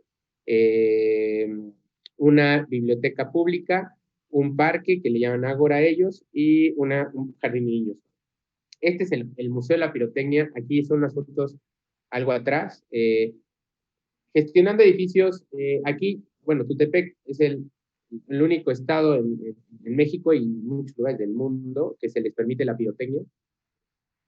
es una artesanía muy importante para ellos, es peligrosísimo, pero bueno, ellos lo toman como algo súper importante dentro de su cultura, y entonces se les genera este teatro, este anfiteatro para la pirotecnia, siendo que la mayor parte de la pirotecnia la detonan en el centro, ¿no? O sea, ellos no detonan en ningún lugar en particular, pero aquí la idea es que se describa la historia de la pirotecnia y que en algunos casos existan juegos pirotécnicos y se utilice la azotea como una plaza pública 100% para poder ser partícipe de no solo de las exposiciones, sino del juego de la pirotecnia. Este es este gran foro. Al final el edificio se concibe como una especie de toreo, como de plaza en donde pueden suceder cosas, y en vez de graderías tuviéramos esta plaza pública en la parte de arriba, intentando desmaterializar el edificio, ¿no? Que la gente de alguna manera le pertenezca al edificio, aunque no penetre en él todos los días. Sin embargo, se genera esto, se genera la vivencia de este patio, y creemos que es un acierto, es un volcán en donde pueden suceder estos juegos pirotécnicos. En las tardes comienza el show se enciende el edificio, este gran cráter tiene iluminación, y creo que es cuando podrían empezar a suceder estos juegos, ¿no? Esta plaza de la que hablamos, es este cuadro, esta tectónica, esta textura, de alguna manera este escudo de la mano, que de alguna manera el secretario nos lo pedía, y el programa nos lo pedía. Estos edificios nacen inmediatamente después del inicio de la pandemia, en donde nos dicen que es importantísimo que se genere rápido el trabajo, porque parte de la recuperación de la economía del país dependía del trabajo de la construcción, y entonces se nos invitó a que las constructividades fueran de mucha mano de obra, ¿no? Entonces, por eso van a notar que intentamos llevar la mampostería a su máximo, los cimbrados al máximo, los armados al máximo, para que hubiera mucha gente implicada aquí, ¿no? Estos son los interiores, insisto, estos hace algún tiempo, todavía ya no sé cómo está ahorita, si ya lo acabaron o no. A las losas, lo que les hicimos aquí fue pasarles una buzarda, que es para poder quitarle el cimbrado y dejar una textura con el agregado. Y en la parte baja utilizamos este piso de concreto prefabricado, que nos deja entender otra vez estas dos cromáticas entre los elementos horizontales y los muros de mampostería de tabique rojo recocido. Son muros enguacalados, la estructura está interna para no ver justo los muros, y estas cartelas de acero que nos generan como esta circunferencia y nos brindan como el juego de sombras en el interior, que es este que ven aquí. Pero no hay mucho. Esto es lo que las cimbras ya se perdió, o sea, ya lo logramos llegar a este otro acabado en donde exponemos el grano. Y estas plazas que se abren al público completamente, ¿no? Esta es la parte trasera. Museo del Mamut. Aquí lo ponemos de una manera muy rápida. No tenemos fotos finales, pero se nos pide, ellos ya tenían un Museo del Mamut muy pequeño, en donde exponían un mamut armado. Hace poco se encontraron muchas más osamentas. Otra vez, Tultepec es un lugar donde, igual que la pirotecnia es único, hay 2 lugares en el mundo en donde se han encontrado los mamuts literalmente como se cazaban. Se tenía un error en la historia que todos estudiamos, en donde cazaban al mamut con unas lanzas, y la realidad es que iban de alguna manera provocando que el mamut corriera hacia un lugar y caía en trampas, en hoyos grandes que se hacían, lo dejaban que casi muriera de hambre, y luego bajaban, lo mataban, lo comían, dejaban sus restos ahí, lo enterraban y volvían a hacer esto, ¿no?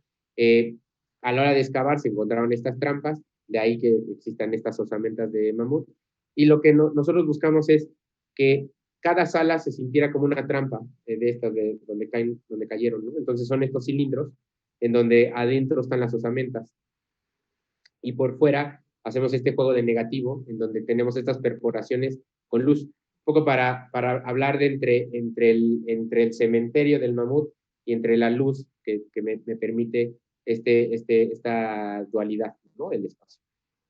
Aquí están trabajándose todavía los espacios, las salas. Es un espacio, es un teatro, un museo que es de interior-exterior, bastante interesante. Luego vamos a este ágora, que decía es un parque que se genera en un lugar bastante complicado. Es una cañada que, aparte de complejidad topográfica, era un lugar donde realmente existía drogadicción, alcoholismo, por no decir que también otro tipo de crímenes o de delitos, y pues la idea era gestionar un faro de otros usos para poder gestionar la seguridad del lugar. Y lo que hicimos nosotros fue incrustar, ¿sí?, literal, un programa en esta topografía que nos permitiera dar talleres para uso público, multitalleres, una biblioteca, una garita de vigilancia, una cancha, y esto rematado por un mirador. Estamos hablando que esto está en la parte más alta de Tultepec, entonces el mirador prácticamente es la parte más alta de la entidad, donde se tiene un panorama completo a 360 grados, ¿no? ¿Qué creo que está increíble? Que viene de incrustar un proyecto en un corazón de manzana en donde había delitos, donde había, o sea, en donde era casi un residuo, generar otro tipo de uso, ¿no? Esto tendrá infinidad de detonaciones, ¿no? Ya veremos cómo interactúa y cómo se apropia la gente de esto, pero se me hace un gran acierto por parte de la Secretaría montar este proyecto, ¿no? Y que nosotros pues lo hayamos trabajado, creo que fuimos afortunados. Y a la vez es complejo, ¿no? Es un lugar en donde tenemos varios niveles, como les decía, es una cañada, entonces fuimos aterrazando, fuimos apropiándonos de estos aterrazamientos y fuimos escalonando el proyecto de tal forma que vemos este corazón de alguna manera erosionado por el uso y de alguna manera gestionar esta lámpara, ¿no? Si anteriormente era algo oscuro, lo que queremos es gestionar casi lámpara en el centro, ¿no? En donde estén encendidas los talleres, la garita de vigilancia, la misma iluminación del lugar y finalmente del mirador, ¿no? La otra es que se conectan, tiene poca calle, aquí hay una calle que va bajando, aquí hay otra que se tiene que gestionar en la conexión y por acá, si ven aquí arriba, está la otra, ¿no? Para que determinen en esta bajada, que es como se conectaban estas calles al final del día. Este es el camino, hoy día ya va más avanzado, ya se está terminando de forrar la estructura del mirador, la parte de los talleres ya tiene las cartelas de acero para cerrar y abrir, que eso es otra parte importante. En las noches esto se cierra, se vuelve hermética estas cajas, y de día se abren por completo y quedan gestionadas las mismas mamparas como si fueran cartelas de acero. Estas son un poco de imágenes un poco atrasadas, pero ya hablan un poquito del conjunto y de cómo se van aterrazando. Aquí le dimos un tratamiento a las azoteas con... se le dan las pendientes adecuadas, se le pone una membrana, arriba de esa membrana se impermeabiliza y luego de para arriba de esa impermeabilización se pone un triturado. Este triturado es de la misma piedra del sitio. Esto es para que también al final son unas fachadas, ¿no? Entonces sientan parte del lugar, ¿no? Es un poco como iban hace 2 meses, ahorita ya diferente. Hoy tuvo visita el secretario, normalmente yo no pude asistir, pero estuvieron ahí. Pero bueno, aquí se ve cómo hay algunos detalles donde separamos, metemos otra vez el triturado, están estas separaciones constructivas, estos recorridos, se ve perfectamente qué carga y qué no, ¿no? La Plaza Hidalgo, esta plaza, hubo un proyecto inicial en donde se proponían unas arcadas, estas arcadas, interesante de decir, no sé si en la conferencia sea lo ideal, pero la misma gente del lugar determinó que no quería arcadas, que quería una explanada prácticamente libre, porque ellos detonan pirotecnia, entonces sentían peligroso tener ese tipo de elementos, entonces casi se rasura la plaza y se dejan estas circunferencias que son los árboles existentes, o sea, los árboles más viejos, son los que se respetaron y ahí se están alimentando de vegetación, todavía no termina esta obra, y finalmente tienen un escenario, digamos, un lugar donde se hacen los eventos, conciertos y demás, con una concha acústica que contiene baños, la parte trasera. Y aquí se ve un poquito el avance de este proyecto, ¿no? El cómo llevar esta cromática al lugar, cómo ir trabajando con los árboles. Estos arriates se van, ahorita ya están consolidados y se empieza a trabajar ya la vegetación, pero aquí está un poco la plaza.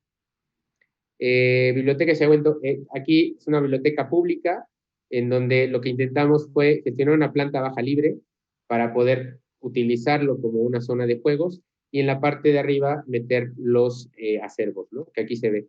Esta es la obra más atrasada de todas, tuvo algunos problemas ahí.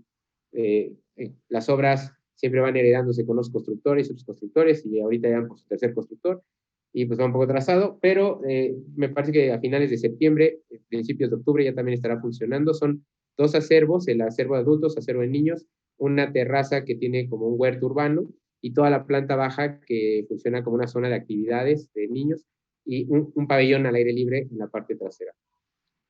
Aquí se nota un poquito el proceso de estos pabellones ahí arriba, gestionando estas partes bajas. Aquí vemos cómo las cimbras fueron parte importante. Nosotros pensábamos que aparte de generar como una especie de mural, podíamos intentar que hubiera mucha mano de obra, ¿no? Intentando ahí hacer hincapié en lo que se nos pedía, ¿no? El jardín de niños, hicimos este último jardín de niños en Tultepec. La idea fue gestionar una pequeña aldea con estas aulas, en donde otra vez creemos que lo más importante sucede aquí afuera, entre aulas, y no en el aula per se, pero inserta en otra vez. Me regreso mucho a las fotos del inicio, en donde me está tocando trabajar zonas como las que ya viví, en las que me tocó vivir, y creo que es interesantísimo cómo se insertan estos nuevos proyectos, cómo detonan cosas, cómo de alguna manera empiezan a invitar a que sucedan cosas en estas zonas, que creo que es un gran acierto del PMU. Y aquí vemos cómo esto se vuelve casi una artesanía de barro, en donde inciden los jardines entre cada una de las vasijas. Me gustaba entenderlo como casi un patio de Barragán donde están las vasijas, y ahí adentro puede pasar lo que sea, ¿no? Aquí están un poco fotos de obra. El acabado que se le está dando al acero es un oxidado y se sella, un poco entendiendo que luego en el paso del tiempo no les dan mantenimiento, o muy, muy buen mantenimiento, entonces se empieza a oxidar por alguna razón, ya esté en el tono, ¿no? Estos son los patios que se gestionan entre aulas, son literal, son de juego, algunos jardines, con unos tragaluces para que puedan tener continuidad y que de alguna manera se formara esta pequeña aldea entre salones, ¿no? Entre cada aula. Aquí vemos la constructividad, otra vez son muros de tabique rojo recocido, dobles para poder embeber la estructura, y las losas son de concreto aparente. Ya quitamos estas lámparas espantosas que habían puesto, son lámparas mucho más pequeñas. El barandal también ya se terminó, que también nos estaban diciendo que se iban a caer los niños. Esto tiene unos refuerzos ya más bien, le faltaba una pieza de acero todavía, ya la tiene. En la parte de arriba tenemos una parte de dirección y otras un par de aulas más. Por fuera es este lugar como mucho más en estos colores, ¿no? Y bueno, termino un poquito esta plática con un ejercicio que le tenemos cariño, sin embargo ya no cabemos, pero es el taller donde trabajamos actualmente. Era una casa con primero trabajamos, como les platicaba, empecé en un taller yo solo, un pequeño lugar que me prestaba mi socio y casi su contadora. Después nos cambiamos a un lugar en San Ángel, que yo vivía muy cerca, entonces rentamos un galeroncito de una vecindad, lo adecuamos, también empezamos ya a no caber, y empezamos a buscar algo por la zona, y nos llegó esta oportunidad, y acompañado de una amiga que hicimos la inversión juntos, decidimos tener unas oficinas aquí. Y lo interesante de este ejercicio es otra vez, ya tenemos como otra cabeza, es un lugar en donde experimentamos con cosas. Entonces, había un pequeño taller de carpintería en la planta baja, decidimos que siguiera sintiéndose una planta baja de madera y un bloque de un estuco arriba con vegetación, ¿no? Entonces dejamos esta planta baja en maderas, en donde era el taller de carpintería de la zona, y que estuviera presente la madera, como en todo el lugar, ¿no? De alguna forma. En la parte de la azotea hicimos estos pabellones, que actualmente estoy aquí parado al lado de este pabellón dando esta conferencia, y lo que hicimos fue experimentar. O sea, estamos haciendo unos pabellones, hicimos de madera con acero, utilizamos madera tratada, este es un pino tratado alcalinamente. Otra vez, si había donde experimentar, pues es en casa, y trabajamos este bloque, que es realmente donde elaboramos, donde experimentamos, en donde al final del día se resumen muchas de las intenciones que tenemos en los proyectos, y donde pues, queremos gestionar una especie que siguiera sintiendo una especie de casa, que es la casa de todos, ¿no? Por dentro trabajamos un estuco parecidos a los que trabajamos en las obras, solo que aquí lo mandamos en un gris total. Nuestro mobiliario es un mobiliario súper económico, son tablas de triple cortadas, con algunas herrerías. Pues es un ejercicio en donde se nos hace interesante que sigamos entendiendo que somos un laboratorio de cosas, ¿no? Por un lado, no tengo ni los recursos para hacer una gran oficina en Reforma, y por otro lado, tampoco me interesaría llegar a ese lado. Creo que está bien que sea un lugar experimental, ¿no? Y bueno, termino la plática con este gráfico que es de la primera escuela que vieron cuando estaba en la conferencia, la primera prep, en donde es un resumen muy gráfico de lo que he entendido en el paso de estos años. Es ¿por qué nos seguimos preocupando tanto por estos puntitos blancos que son los muros, si lo que realmente nos importa es esta mancha negra que es el vacío y el espacio en el que habitamos? Les dejo esa reflexión y con eso me despido. Gracias, Alejandro. Wow, está increíble esa última reflexión y también la imagen, ¿no? Los croquis, que también es parte también de lo que te ha representado, o sea, como arquitecto, la manera de representar, de presentar los proyectos, ¿no? Te voy a leer dos comentarios que tenemos aquí. Uno de Guillermo de ¿Sí? Fidel. Gracias, arquitecto Miguel Montor, por su praxis evolutiva del quehacer arquitectónico. De Mariana Mar dice, sobre el pabellón hay una referencia con la obra de Mies. Me parece que está hablando sobre el de Trooper, ¿no? O sea, los proyectos que eran más de Trooper. Que Sí, sí por es. supuesto. Digo, la contestación, he esperado esta pregunta toda la vida, no es cierto, me gusta porque me permite contestar como uno de mis grandes héroes de la arquitectura, que es Juan O'Gorman. Ahorita digo la anécdota, pero sí, no tiene ninguna referencia, está idéntico. O sea, es decir, son palabras de arquitecturas que ya hemos experimentado. Esta en particular contiene parte de este lenguaje moderno en donde para mí este lenguaje es como lo más neutral, ¿no? Es como son los elementos constructivos per se. Ahora sí tiene esta similitud, no porque intente vislumbrar la forma de la arquitectura, sino porque utilizo los elementos y la argumentación teórica, ¿no?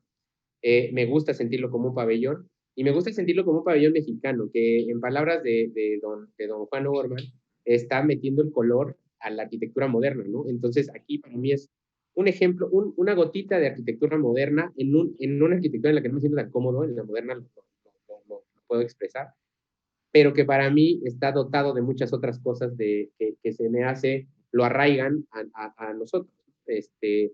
Ahora, sí, claro que sí, tiene estas referencias y digo, insisto, no lo hago ni lo hice por copiar algo, ¿no? Lo hice como con palabras de la misma arquitectura moderna, ¿no?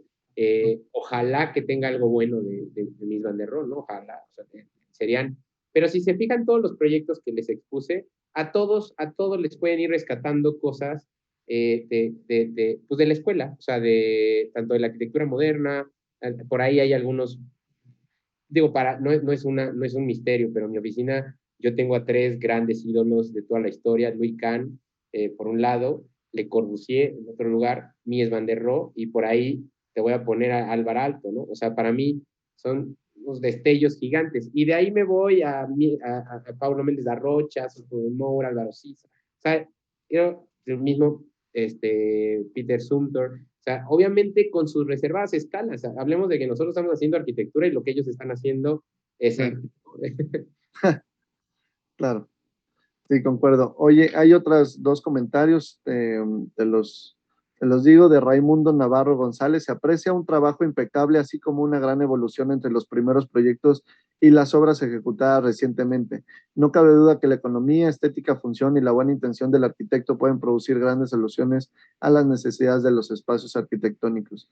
Saludos y felicitaciones, arquitecto Montor. Muchas gracias por compartir sus conocimientos. De Xochitl Ramírez, muy interesante su exposición y los proyectos, se ve que sí hay mucho arquitecto. Felicidades. De Ceci Elizondo, la charla estará disponible después en redes, llegué tarde, sí. Terminamos y se queda grabada en Facebook Live para cuando la quieran reproducir y compartir. De hecho, sí, si nos ayudan con eso, sería genial. Arquitecto, si dejamos de compartir, nada más igual para ver últimos comentarios, ¿no? Cuando veíamos ya las plantas, que también las fotografías nos ayudan mucho ahora desde los drones, estas intervenciones urbanas, justo que se entiende más como una acupuntura urbana, en donde la arquitectura social y este gran programa de PMUs nos va a seguro dejar un gran legado y es un gran programa sin precedentes. Sí se entiende y se ve tu mano o una intención medio prehispánica, ¿no? Se ve, y más de las penúltimas que mostrabas, que está como justo en medio de una colonia, ¿no? Y cómo se va terraceando, se ve como una inversión de lo que normalmente sucede, ¿no? De esta arquitectura prehispánica que se quedan los vestigios y después la ciudad se lo va comiendo. Y entonces así, aquí se ve como algo invertido y que justo va a generar unos proyectos o una intención de mejoramiento social, ¿no? O sea, ¿qué opinas que estás generando estos proyectos tan importantes? Bueno, o sea, yo no sé todavía cuál va a ser el veredicto final, que es el tiempo. Sin embargo, tengo mucha fe de que lo que estamos haciendo, por lo menos a últimas fechas, eh, vaya a tener una repercusión orgánica en el tiempo. O sea, ¿a qué voy con esto? Esto que tú estás diciendo que de alguna manera le pasó a las ruinas, yo la verdad es que aspiro a que le pase a nuestra arquitectura. O sea, que de alguna manera se lo coma la ciudad, se lo coma el uso y de alguna manera lo reclame la naturaleza en algún punto, ¿no? O sea, que a lo mejor algún día vea solamente los aterrazamientos y las escaleras, ¿no? Y ya esos talleres tal vez ya no son talleres. O sea, creo que no jugar, o sea, importante la palabra, trabajar con esos conceptos, con esas ideas, nos ha permitido darle importancia a cada cosa que ponemos, porque, digo, no tenemos toda la vida haciendo esto. Yo asumo 22 años trabajando, 12 años con mi oficina, 12 años son nada. O sea, yo genuinamente quiero creer que si tú me haces esta entrevista en 10 años, te pueda contestar de una mejor manera. Pero creo que lo que estamos intentando hacer es que la arquitectura no sea un elemento simplemente ornamental o de jerarquías en algún programa político o en el caso de una casa, en el que le das al dueño, sino que sí vaya tejido de una línea de pensamiento en donde vaya manifestado o vaya manifiesto la historia de nuestro país, la constructividad de nuestro país y una forma muy importante, y genuinamente te lo digo, busco encontrar la sensación que me da cuando llego a estas zonas prehispánicas, o busco llegar a lo que siento cuando voy a CEU o voy al espacio escultórico claramente lo estoy buscando. Y realmente, te lo digo, hace poco platicaba yo con una arquitecta amiga y me decía, jamás lo vas a sentir en tu obra. Y me puse muy triste, ¿no? Pero me dijo, pero la buena noticia es que yo creo que mucha gente lo vas a hacer, sí lo vas a reflejar. O sea, mucha gente va a llegar a esa obra y va a ver eso. Entonces, eso es como el dulce que me dan, pero la búsqueda no la vamos a dejar de hacer. Y yo creo que la obra importante es que nosotros veamos cada proyecto como una oportunidad de hacer algo bueno. O sea, no hay obras grandes, no hay obras chicas. Creo que le detonamos el mismo cariño y el mismo empeño a todo. Y creo que en medida de eso o sea, se ve manifiesta no tanto la calidad, o sea, de este ángulo recto perfecto con el tornillo, porque estamos lejos de eso, o sea, pero sí se denota el cariño que tenemos y el arrojo que tenemos en cada proyecto, ¿no? Los defendemos hasta los escalones y muchas veces llegará bien, muchas veces no llegará, pero creo que cada uno de estos proyectos se defiende por su espacio. Y eso me deja un poco más tranquilo, porque otra vez regresando a esa última diapositiva, creo que sí estoy logrando preocuparme más por esa mancha negra que por esas pequeñas blancas, ¿no? Sí, concuerdo completamente. Pues, Montón, muchísimas gracias por haber compartido todo este gran trabajo tus experiencias, algunos comentarios y pues felicidades. En realidad esperemos tenerte en algún otro arquidiálogo y estar un poco más justo en contacto, pues presentando más de tus proyectos y ahora que estén terminados todos estos proyectos de PMU, pues estar publicándolos, ¿no? Y explicándolos, a ver si podemos hacer alguna visita ya en conjunto, que nos apoyes con eso, ¿no? Claro Pues que sí. muchísimas gracias, Montón, muchas felicidades, muchas gracias a todos los que están aquí conectados, nos vemos la próxima semana en otro arquidiálogo. Hasta luego. Muchísimas gracias, hasta luego.